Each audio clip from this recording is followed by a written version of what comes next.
May nag-chat sa atin, ano, piniem pa talaga ako na isang basher na ewan ko kung anong laman ng utak o kung ano ba talaga, kung anong klase ng humor ang meron. So basahin natin guys, ito ang sinabi niya. Ang kapal ng mukha mo, ano ka, professional doktor para magsabi na wala nang katas ang babae pag 40 plus? Na ang kapal mo, kapal ng mukha mo ha, nito ay ka, o diba? Yun.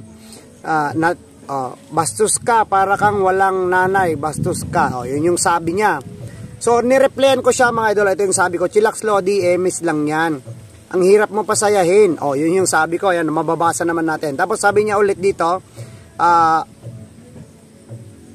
natakpan kasi.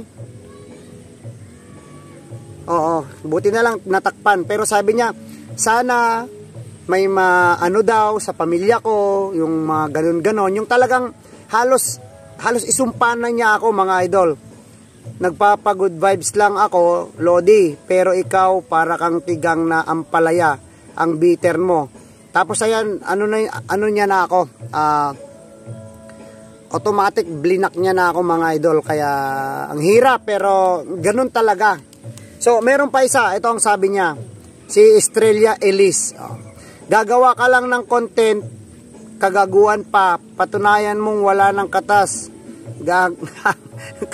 Bakit, sino ka ba? Block kita, pangit ng content mo. Wala akong pakialam kahit i-block nyo ako. Wala akong pakialam sa mga bashers na mga yan na ang kikitid ng utak nyo talaga sa totoo lang, no? Ang kikitid ng mga utak nyo, nowadays, hindi na uso yung mga pag-iisip nyo na ganyan. Kasi, ang tema natin dito is, comedian tayo. Yung magpatawa tayo. Pero kayo, ewan ko kung anong klaseng kokote ang meron kayo. Wala akong pakialam kahit pa ma-high blood kayo dyan, kahit pa atakiin kayo dyan. Wala akong pakialam. Ang importante sa akin, mas marami yung tumatawa kaysa sa mga nagagalit na kagaya nyo na wala kayong utak. Oo, ang ob nyo, sa totoo lang, ob kayo. Wala kayong sense of humor, wala kayong wala kayo talagang ewan ko kung anong, lahat naman tayo ginawa ng Diyos, ewan ko kung sino ang gumawa sa inyo, no? Yung mga hindi nakakaintindi sa mga post ko, yung mga makikitid ang utak, yung mga ganito lang yung utak, wala akong pakialam sa inyo kahit ma-high blood pa kayo. Gusto nyo bibigyan ko pa kayo ng bulaklak eh. Baka gusto nyo bibigyan ko pa kayo ng ng pangkapeng pamburol. Ha? Ginigigil nyo ako. Pero eto naman talaga yung katotohanan na guys, hindi natin mapiplease ang kahit na sino sa atin. Hindi natin mapiplease lahat ng mga tao, lalo na sa mga makikitid ang utak. Na mga feeling perfecto, no?